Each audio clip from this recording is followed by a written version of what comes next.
Right, many thanks for joining us right here on Lookuptv. My name is John Matava. This is The Inside, sitting in for Ian Keitani.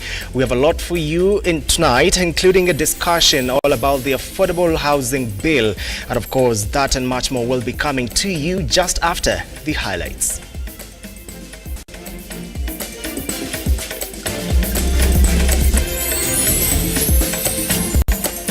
Tonight on The Inside, fertilizer distributed under subsidy program is not certified, Kenya Bureau of Standards reveals. 34 bodies of Shakahola cult victims to be released to their families for burial. For you to get to own that house, you must have contributed to that fund. And in an exclusive interview tonight, we speak to Chair of the Finance and National Planning Committee, Molo MP Kimani Kuria, about the controversial affordable housing law.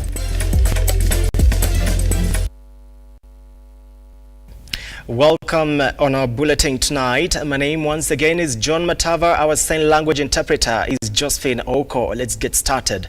The Kenya Bureau of Standards (KEBS) has accused the Kenyan-based regional fertilizer merchant of the fraud after the firm allegedly supplied substandard fertilizer to the National Cereals and Produce Board.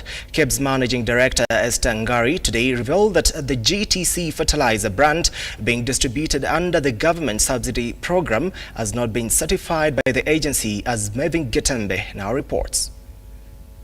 To confirm that the Kenya Bureau of Standards, who are the first team to meet out of the many institutions that we've invited, have confirmed that the standard they issued is not the one that was found on that particular commodity. The Kenya Bureau of Standards (KEBS) has taken steps to prevent farmers from purchasing fake fertilizers. This is according to KEBS Managing Director Esther Ngari, who before the Departmental Committee on Agriculture revealed that a select brand of fertilizer being distributed under the government subsidy program known as GTC has not been certified by the agency. Is there any product that you can buy from anywhere and rely on their certification? Like if probably a product is certified in Uganda and Tanzania under the East Africa Trading Protocol, would it land here in Kenya with their GPC? Yes, it would, under the mutual recognition agreement. Okay, so have you checked that? It would have the mark notified under the East African community. So if it is from Tanzania, it would have the TBS mark. If it's from Uganda, it would have the UNBS mark. Ours as our what? The S mark, the standardization mark. Okay, so we are saying this is just another level of fraud. Besides the product itself, there is also fraudulence of the name. It is fraud. Proceed. Ngari now says initially the company had complied with all requirements, which prompted the agency to issue them permits to supply organic fertilizer, but later committed fraud by violating this. We started our sampling on 5th of February.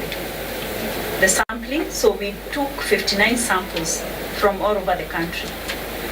And then when results started coming in and we noted the failure, on 8th of March, we suspended the permit that was being put on that product. Following the intelligence, NCBB sampled the product in over 59 warehouse stores across the country, which led the suspension of the product permit amid fears that the product may still be in circulation. It's actually not an organic fertilizer.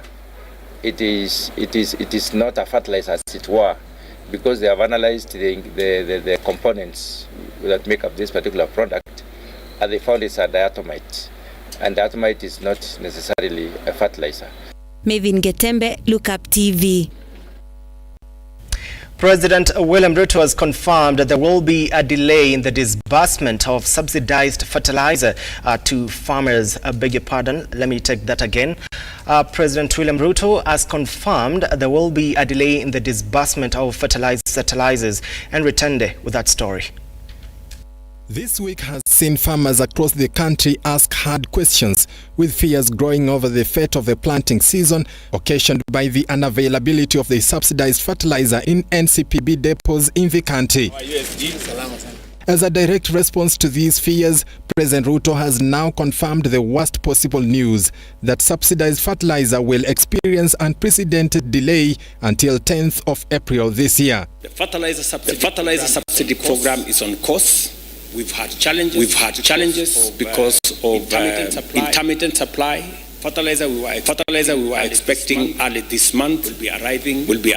I think by the 10th of April because of the challenges we have in the Red Sea. But we have looked for alternative sources. As farmers across the country continue preparing their land for the planting season, some areas have already witnessed the onset of rainfall, and President William Ruto has appealed to the concerned farmers that the government is working around the clock to ensure they have the required fertilizer. And I want to assure the farmers in Kenya that government of Kenya will make sure the Ministry of Agriculture is working round the clock to make sure that every farmer gets the requisite fertilizer before the season is over. Far from fertilizer, President Ruto has committed 120 billion into the transport network in the country. In this year's budget, because of the development of roads across Kenya, the government of Kenya will be committing 120 billion Kenya shillings for development of roads across Kenya. Amongst those roads are the priority list that I was given by the Kakamega leadership. Kakamega County in particular will benefit from a 2.5 billion electricity project that will seek to power over 40,000 households in the county. Before the end of this year, the government of Kenya will be expending a program that is going to commit us to about 10 billion shillings to build a new transmission line from Kibos, Masaka to Kakamega, complete with a station that will ensure predictable, reliable energy and electricity to Kakamega County. Henry Tenda Nyula, Lookuptv. Families of the 34 identified bodies of the Shakahola victims will start receiving their bodies from 26th March next week for their burial. Speaking at the Malindi Sub-County Hospital Funeral Home, Government Chief Pathologist Joansen Odwar said plans are underway to offer counseling to the family members before releasing the bodies to them. The government will from next week Tuesday start releasing bodies of victims of Shakahola massacre to relatives for burial. Speaking to journalists in Malindi Funeral Home, Dr. Odor said that the identified relatives had been informed and they will get psychosocial support before the bodies are released to them, adding that the process will include logistics. And we are going to start releasing the bodies from next week on 26th. The process include logistics, which we are currently undertaking this week, which is organizing for counselors who will counsel these people and also contacting the relatives who will come here for the purpose of taking their loved ones. He also said that relatives will have to present themselves with letters from their respective chiefs and the persons who gave out the DNA samples for them to be given the bodies. The chief government pathologist added that bodies that will not be claimed by the relatives after some time specified by the law will be buried by the government. They have to come with a letter from the chief so that we can be able to identify these persons as the real relatives to these victims. Secondly, they'll have to come with the person who donated the DNA, because this is a person who was directly linked to the deceased.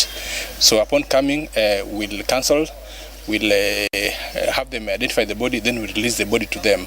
Among them is a man who lost 8 loved ones, 5 of whom have been identified through DNA. He has also lauded the government decision to give them bodies of their loved ones so that they will give them proper send-off, adding that it has been a long time for the process to be complete, but now he has a reason to smile again. We lost 8 members and 5 of them were able to be identified through DNA. And today I'm here with the journalists, and we have managed to see the DCI, RUTO, and the doctor. Shamila Baraza, Lookuptv. Interior Cabinet Secretary Kithure Kindiki has called on security officers to deal with armed bandits and terrorists ruthlessly. Speaking in Ruaraka, where he commissioned the first batch of modern security equipment worth 7.9 billion Kenyan shillings, Kindiki called on the officers to attack before they are attacked. The government has in the last 6 months invested 7.6 billion and will spend another 29.4 billion in the next 3 years under the Police Equipment Modernization Program to acquire sophisticated, protected and mobility equipment. Speaking during a commission to dispatch the first batch of equipment in Lamu County, Interior Cabinet Secretary Kithure Kindiki has stated that the government is committed in ensuring the service to acquire modern equipment to neutralize firearms from terrorists.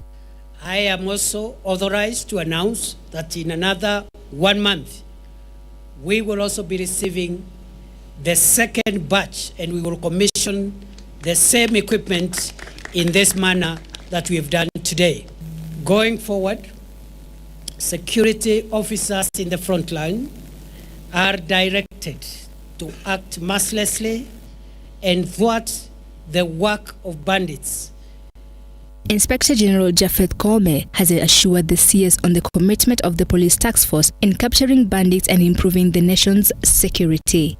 I assure you, the members of the National Police Service are committed service officers. They are patriotic and they are ready to discharge their mandate of protecting this country, protecting the property of our people, protecting the lives of our people.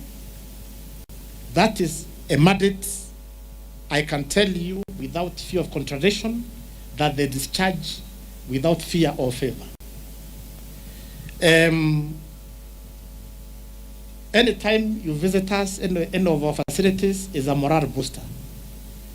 On behalf of these officers, we are lucky to have you. Faye Charles, Lookuptv. Transport and Roads Cabinet Secretary Kipchumba Murkomen has ordered a fresh investigations into public service vehicle drivers to address the recent surge in road accidents nationwide, which have claimed many lives and left more seriously injured. Murkomen was among the other cabinet secretaries, including Education CS Ezekiel Machogu, while appearing before the Senate committee to answer questions regarding their ministries. Appearing before the Senate, Murkomen directed NTC and the police to step up efforts in road enforcement nationwide and to impound non-compliant vehicles that do not cooperate with the road safety management system. I believe the new direction will help us to be able to deal with this menace. But last, Mr. Speaker, just to emphasize, even this tractor menace, including driving on the roads, Mr. Speaker, the statistics show that most of the accidents as a result of drivers' behavior. Mr. Speaker, when I announced last year that the drivers will be retested and that you will not get a certificate, the driving license retested, there was hue and cry. Additionally, Murkomen mentioned that Kenya Airways is in the process of improving its business after the economic downturn caused by the COVID-19 pandemic, with profits amounting to 998 million Kenyan shillings. The growth was fueled by the 56% increase in group revenue, reaching an impressive 75 billion. Additionally, our passenger numbers surged 2.3 million, an impressive 43% growth from 1.6 million. And our earnings before interest, tax and depreciation and amortization and rent costs witnessed a commendable upswing of 7 points. On his part, Education Cabinet Secretary Ezekiel Machogu stated that the education sector continues to improve after recruitment of 56,750 teachers since taking office. Up to now, we have been able to recruit 56,750 teachers, right from primary to junior school all the way to senior school. And Matava, Lookuptv. Kisii County Governor Simba Arati has nominated Elijah Obebo for the position of the Deputy Governor following the removal of Robert Monda from office. Confirming the nomination, Kisii County Assembly Speaker Philip Nyanumba noted that the selection is awaiting approval by the Assembly. The former Deputy Governor Eric Monda has since moved to court to overturn the decision. Of Mr. Elijah Obebo as the Deputy Governor of Kisii County Government to the Committee on Appointment for vetting and report back to this House within 14 days.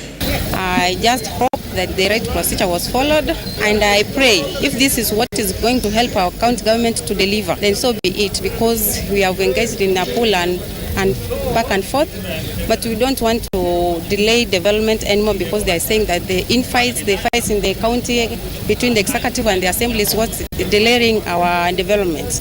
If this is going to help our county government to deliver, then we pray that the county assembly does the due process, and I just hope the legal process was followed. A day after President William RUTO signed into law the controversial Affordable Housing Bill, 5 petitioners have moved to court seeking to stop its implementation, as many other Kenyans still grapple to understand the housing levy project. Brian Amwai sat down with the National Assembly Chair of Finance and the National Planning Committee, a Member of Parliament, Korea Kimani, and now brings us an exclusive into the intricacies of the contentious law. And of course, we'll leave you looking at that. Of course, we come to the end of the bulletin right now. My name is John Matava. Our sign language interpreter has been Josephine Oko. Bye for now.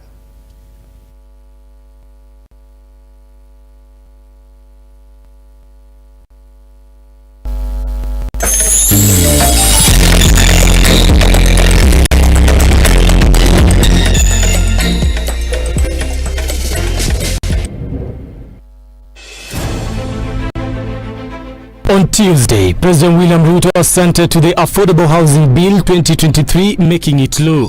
The signature signaling the return of housing levy deductions. It has been a conversation that has taken center stage since the passing of the Finance Act 2023. It went through the corridors of justice and was declared unconstitutional, then taken back to the people in the name of public participation, and then back to the House, both the National Assembly and the Senate. Amendments were made and passed, giving the government a green light to start its implementation.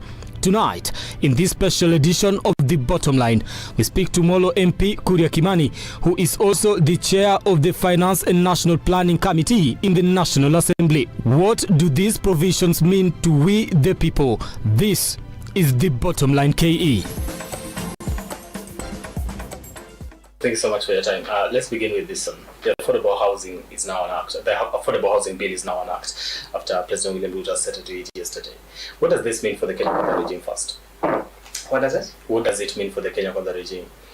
First of all, this is a great milestone to the Kenya Kwanza administration, because this was part of our manifesto. That we promised that we're going to dignify the lives of Kenyans. That the terms that I've used to call the slums dwellers, Vitongoji Duni, all those bad names that are used for people living in this particular undignified place will come to an end. Secondly, if you walk around, for example, this city and you go to particular estates, you'll find like it's a migration. Like every morning, if you go to places like Westlands, you see a group of people walking from Kangemi the way down and going to in the evening, then going to Kawangware and so many other such places where we do not have. It's not possible for people to live near where they work, and that's why really people have to live really a lot of distance from where they work. And we're saying it is possible to actually own a house in Nairobi. It is actually possible to own your own house in Nakuru, in all the major cities, in all the major towns in this country.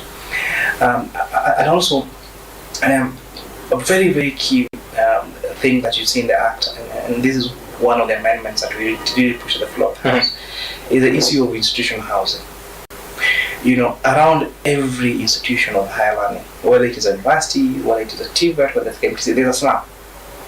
I'm an alumni of Kenyatta University, and there's a place we used to call KM, where people used to be mugged, cases of women girls being raped when they're going to school, or they're coming from school.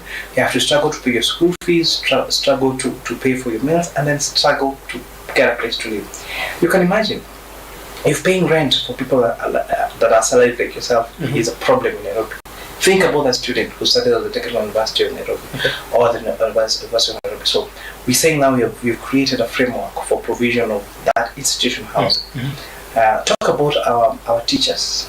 talk about one of the problems why we have the disparity in levels of education across the country is because very few teachers want to be posted, for example, in Northeastern, because there's no place to live. So if the moment a teacher goes there, the first thing they do on day one of being posted is start working on a transfer away from that place. But if they had a decent place that they're going to live, where they can bring up a family, then you'll find the teachers will be able to live there and work there, and that disparity in education will end. Talk about our security, our discipline forces. Talk about our police officers. How do they live? You find police officers who live in a single room and they have a family. And you don't expect that person to be motivated when they go to work. You shouldn't be surprised when you get them at work and they're not treating you like a customer, because they're already bitter. They're already saying that we're probably doing this because your life is better than there. So this now framework provides for that provision of housing, the student housing for teachers, for police officers, for the discipline forces, and for all of these other professions. And then in addition, the Act also provides for rural housing.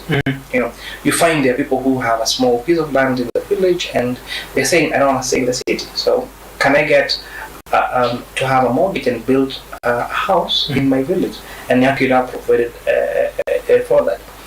Out of the 40 million Kenyans, only less than 2 million shillings are able to access a mortgage. Out of the 50 million Kenyans, only less than 2 million shillings, 2 million people are able to afford a mortgage. And now we now providing a framework where that person who has income from a sector, who doesn't have a pay slip, who doesn't have one permanent pensioner, because you find even the few mortgage facilities that are available, you have to be permanent pensioner. So now providing that person who is not PNP is able now to access a mortgage at as low interest rate as at 4% per month. Let me come to the institutional housing. Does this mean that these houses are going to be owned by these institutions or by the people that run them? So the way we've structured the law is we've created a fund, and this fund is run by a board. The purpose of this fund is now to create this revolving fund. So, the source of this revolving fund is the housing levy and even budget allocation from the exchequer. But once now this now with the establishment of this fund, we established what they're calling the implementing entities.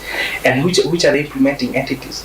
We have the State Department for Housing, we have county governments, we have institutions, like now the institutions of like universities and TVETs. We have private sector, we have other institutions that have been involved in matters of housing, like the National Social Security Fund, because I've been involved in that, the National Housing Corporation, we have the National Construction Authority, we have the State Department of Public Works. So all these entities, because they are already involved in matters of housing, they apply to the board and say, yo, we have this piece of land here, and we have this plan for this number of units here, can we get funded to do that? So now the board will allocate that money to say, the question that you asked specifically, say to Kenyatta University. And here University will say, we have this land here and we need to build 5,000 hostels. So they're giving the money, they build the hostels. Once now the hostels are built, they are transferred to the board. So that, because they're not for free, so that now the money that will be paid by the students, because students will pay for accommodation, that money will be paid to the fund until that time when now the money that was advanced to the institution for building of these hostels is fully recovered. Now once now they have completed paying for the hostels, now the hostel now will be transferred back to the institutions. And the same thing that will happen to all the other even the housing projects. So for example, National Housing Corporation, they identified a piece of land. As long as the houses meet the requirement for whether it's affordable housing, social housing, or market housing, now they're given the money. they build. Once now they build, they transfer the houses remain the property of the fund until now they've been fully paid for, and that now ensures that it becomes a revolving fund. Okay. Do you still on institutional housing? The discipline forces, because we said that they live in very dilapidated vendor houses. So who then provides land for this one? Is it the state or who exactly? You know, the way the bill, the way the law is structured, we're taking advantage of public land, because one of the reasons that makes houses really unaffordable is the cost of land. And there's very little you can do about it, because we have the freedom of in our bills of rights. We have freedom. We have the right of ownership. So if I own this piece of land in Nairobi and I want to sell it at 1 billion shillings, you can't stop me from selling it at 1 billion shillings. So definitely, if you try to build houses there and sell, they're going to be very expensive. So that's why now this now public land, for example, for KDF, for example, they have a lot of land. You go, I'll give an example. If you go to all the KDF sites, they have really a lot of land. All they don't have is money to build houses. So now that's how now they set up that land. They set it for affordable housing. They transfer the land, the land to the fund or to the board. Houses are built and they're completely paid for. Then transfer back to the owners. Let's go to now the 1.5% that is supposed to be deducted. We have salaried Kenyans and we have non-salaried Kenyans. Explain to me how we will achieve, having non-salaried Kenyans actually get to contribute to this affordable housing fund. This is one of the ways of also trying to expand our tax base. Because every income, if you earn more than 24,000 shillings a month from whichever source, any shilling more than 24,000 is subject to income tax. That amounts to 288,000 shillings a year. If you earn more than 288,000 shillings a year, it's subject to tax. That tax falls under different brackets. This is what we call pay as you earn, where now you say, in this year of income, I made 1 million shillings. So out of 1 million shillings, what you don't pay tax for is 288,000. So the difference, you pay tax as per the graduated scale,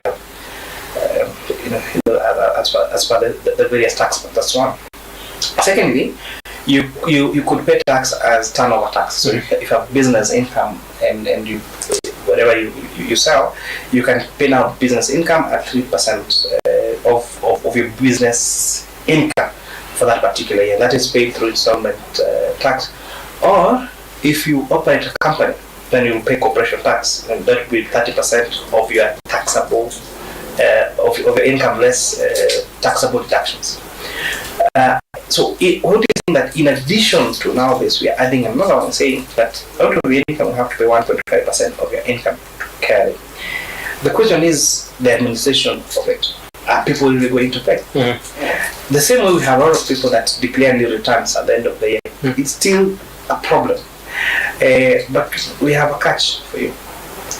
When now you apply for the house, you have to show that you're tax compliant. And what does tax compliance means? That you've been paying your tax obligations. And certainly, if you are able to buy a house, you definitely have an income. So you will have now asked you, have you been paying your housing levy?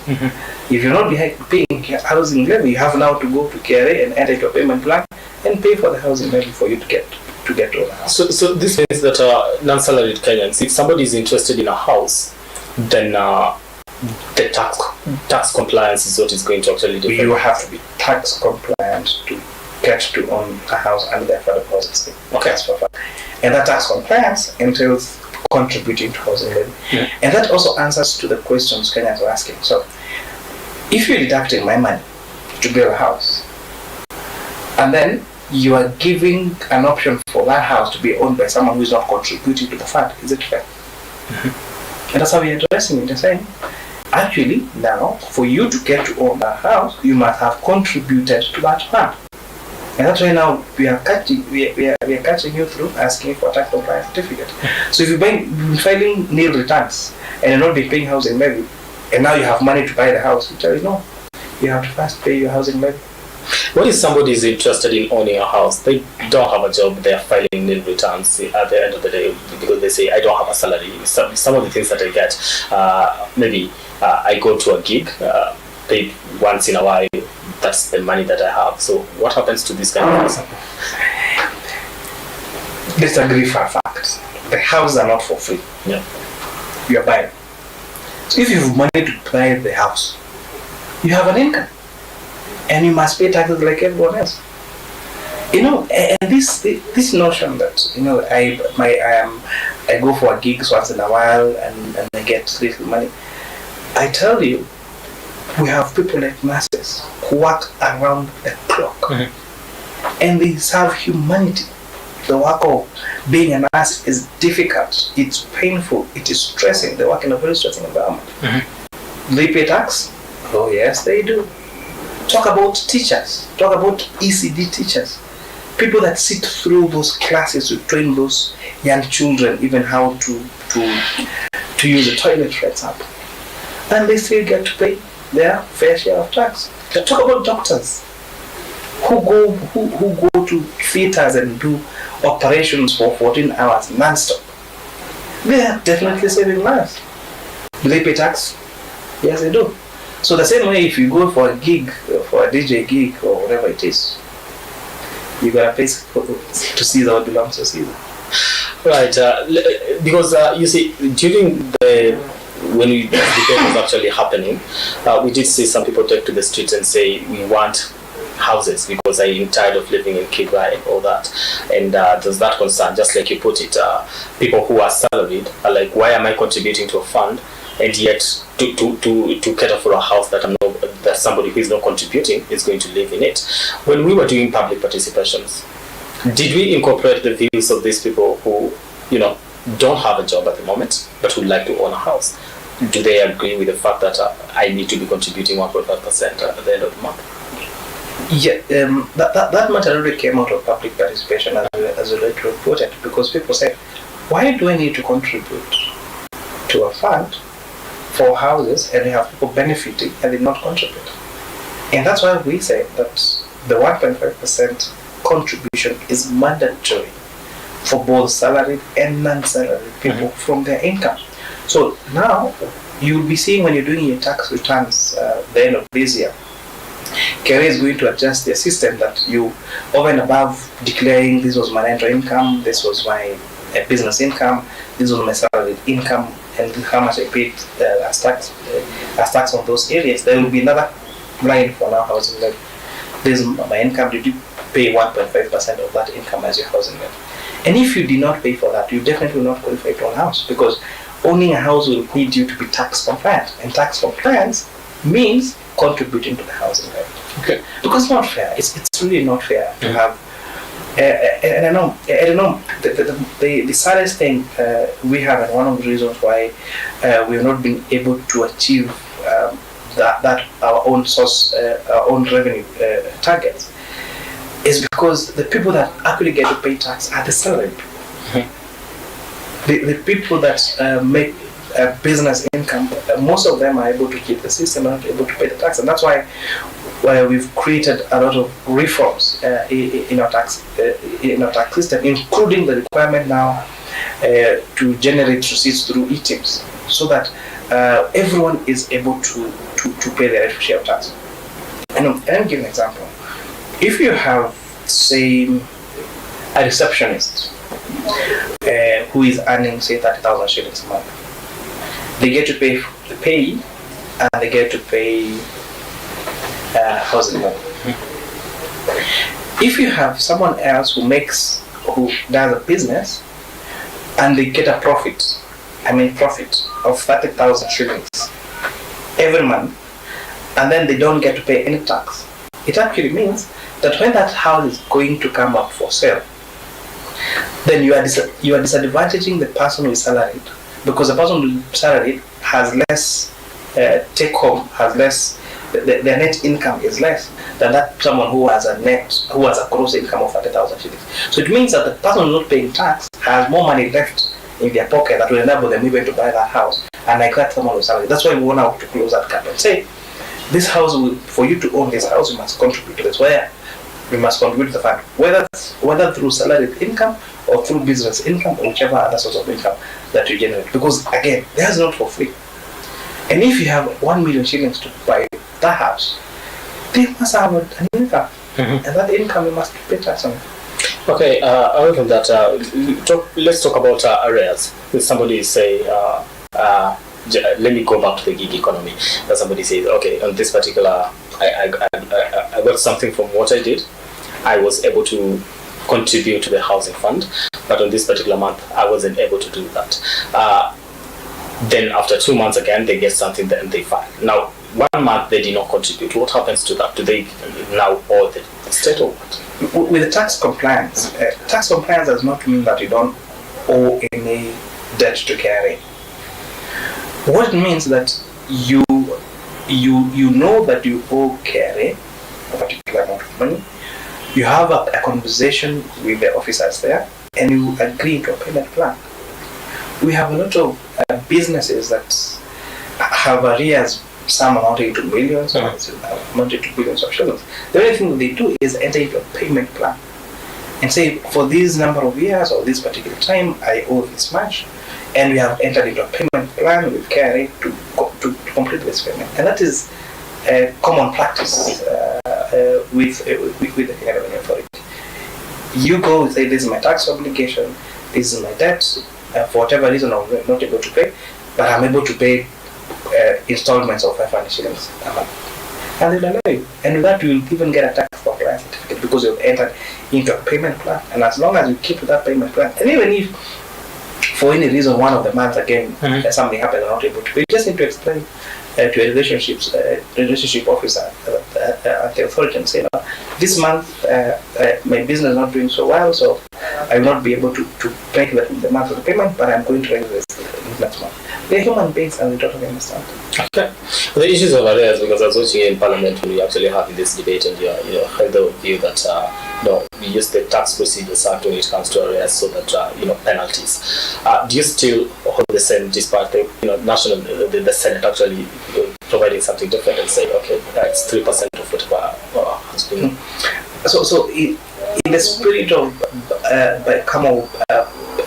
because we're in a bicameral parliament, so in the spirit of just unity and unity of purpose, we agreed that we agree with the amendments made by the Senate and only subject it to I think it's 3% penalty.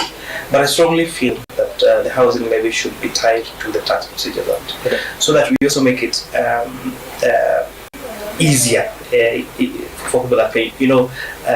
When you're submitting your payee, you submit the same time with the housing levy, and the penalties are the same, the payment method is the same, because in any case now the collecting agent for housing levy is Kenya Revenue Authority. So I just still strongly feel that the housing levy need to be tied to the Tax Procedures Act. And when we are now processing the finance bill, I think that's one of the amendments that we really hope to make on this. Oh, so you could it can be amended, right? Yeah, it can be amended. You're looking at it as something that you're going to amend, especially in the finance bill 2024.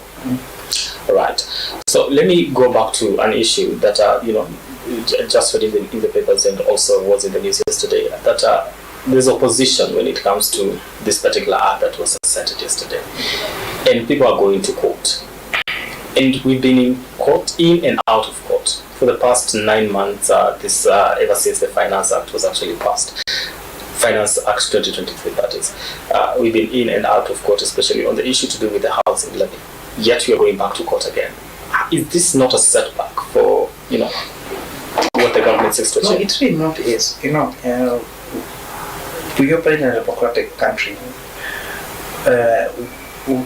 We have a constitution. And the constitution sets out the three arms of government: Parliament as a lawmaking house, the executive to implement decisions made by Parliament, and judiciary to interpret laws made by Parliament. So judiciary is in its right to make any judgment or any ruling on any matter that's brought before it. And anybody, any Kenyan, is within their right to actually go to court. Okay. The only thing is, I don't know I haven't studied the petition, I think, by Senator Mutata, but I wonder what basis he is going to take this to court, because not just during the drafting, but during the amendments that we put on the floor of the House, we actually studied the entire judgment that annulled the section 36A and B of the Finance Act that was introduced in the housing levy. We studied it, and the reasons that the courts said that the housing levy was unconstitutional, they said one is discriminatory, because it's not necessarily people who are paying and the others are not. So now it is not everyone is now paying for housing levy. They said that because housing is both a national and a county function, the bill should have been considered by Senate. Now the housing bill was actually considered by Senate. 3, they said that there was no express provision of the role of counties. Now we have provided counties as one of the implementing entities for the housing program. So then I don't know what else they could point to that would call it a constitution. We studied the three major reasons that annul the housing levy in the Finance Act was it being discriminatory, which I've addressed, and now housing levy is paid by both employer and employee. They should have gone to Senate, which should be considered by Senate. The housing bill was considered by both the National Assembly and the Senate. And 3, that because the statutes that provide for functions provides state housing as one of the functions of counties. We have provided for counties being implementing entities to this program. There's an argument that the government failed to look at the complaints of Kenyans when it comes to tax burden or something like that. No, the other reason was lack of a legal framework. Now there's a whole act of parliament, because if you check all the other levies, all the other funds, whether it is the Rural Development Fund, whether it is fuel, the fuel levy, all of them are established under a standalone act of parliament. So they said there is no legal framework, and that's why we provided that legal framework for the housing bill as an independent standalone act of parliament. Now, the legal framework that backs the housing levy. Yes, that backs the housing levy. On the issue of tax burden, one of the housing act now, the Federal Housing Act, is actually going to reduce the tax burden in Kenya in this way. A lot of people, especially the people that live in towns, one of the biggest costs is rent. And yet they pay for this rent all their lives and they never get to own that house. And now if you're able to provide a house near where people work in a rate they can afford, so that if you pay 10,000 shillings as your rent, there is a house you can pay that the equivalent of 10,000 and get to own it at the end of it, then it's actually much better for you. You have a more disposable income than if you continue paying a rent of 10,000 shillings and never get to own it. In fact, one of the things you're going to find in the near future, when now this program really completely kicks out, is implemented, is reduction of rent. Because why would I want to pay rent for 20,000 for a house that's not mine? I can pay that in a rent to own program, and the house becomes mine. So the people that have houses for rent, the forces of demand and supply will force them to reduce the amount of money they charge on rent. And if now they reduce the amount of money they charge on rent, even that person who's not necessarily owning a house, their disposable income is going to increase because they're going to pay less amount of money for their rent. Okay. As we end up, let's get to one of the provisions, and that has to do with how counties are going to actually be involved, and that any land that the affordable housing project is going to be conducted on and is at the county level needs public participation. Let me understand how this public participation is going to occur, because we've seen some cases of houses being brought down, and the claims are it is for the affordable housing project. When public participation is conducted and we say we do want to have affordable housing project on this particular land, and people say, okay, we live here, we don't feel like we need to move, and yet it is imperative that this project actually gets to occur, because there's going to be resistance. How do we deal with that particular resistance from the people? And one of the things that we provided in the Act was that where now the government identifies a particular place for affordable housing projects, and there are people already living there, we provided for one, there must be notice, that you must give those people sufficient notice to move. And then two, once now those houses have been developed, the people who are living there, that's a scheme, would be given priority in ownership of those houses. Something that I've been lacking. So we're saying if you go identify a particular, a slum, and you want now to build affordable housing there, and then to have, so you now be required to first of all give those people sufficient notice, not where we saw bulldozers, going to destroy people's houses in the night. And most importantly, you will give those people the first priority when those houses have been developed. And then that every project has now to involve public participation. To do that, if those people really feel they don't want those houses there, then it's something for them.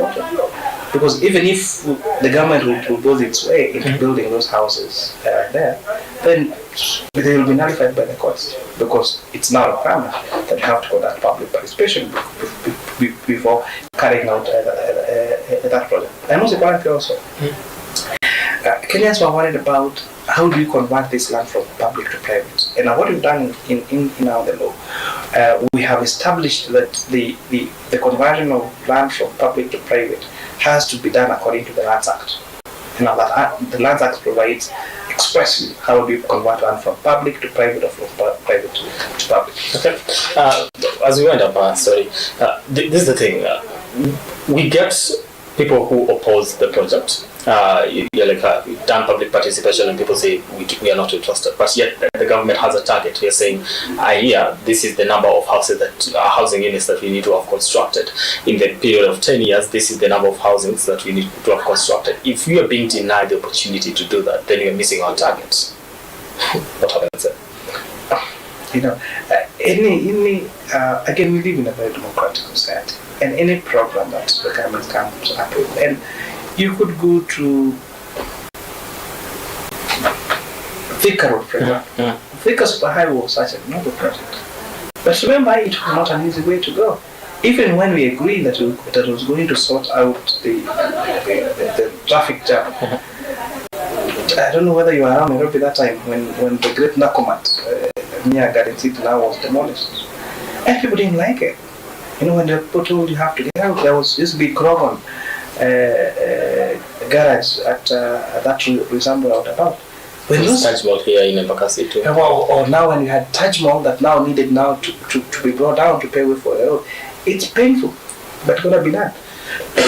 So we expect that they're going to be resistant, and every noble idea that has ever been to this country, whether you're talking about even Thika Superhighway, when we had to break down Taj Mahal, we had to make very difficult decisions. When we banned plastic bags in the country, everyone was, how do you do that? How will you be doing when you pack things? Is that going to increase the cost when you do shopping? Now, nowadays, everyone, when you go to the supermarket, you carry your own bag. It's now normal. And when we are saying we ban these plastic bags, people are like, how will you be do shopping? We told people you have to carry kiondo. They didn't believe us. Now people carry their kiondo to the supermarket and they get the thing. Change is not easy. Yeah, but it has. But now, with time, we get acclimatized to it, we get comfortable with it, and we live on. And now, after some time, we actually realize, that was a good reason. One carrying when matatus came, and now the matatu sitters, we said now they can only sit 14 people. People didn't understand how a matatu will sit 14 people, because we're used to people getting to 20, 30 people in a matatu. Now we're used to it. If in a matatu, Alright, so one carry, one house. Talk to me about that. Kenyans were really concerned that the rich will take advantage of these houses. They'll buy, they'll go say take your ID and You go to the village and take the IDs of 5-6 people, buy the houses in their name, and then transfer them to yourself after some time.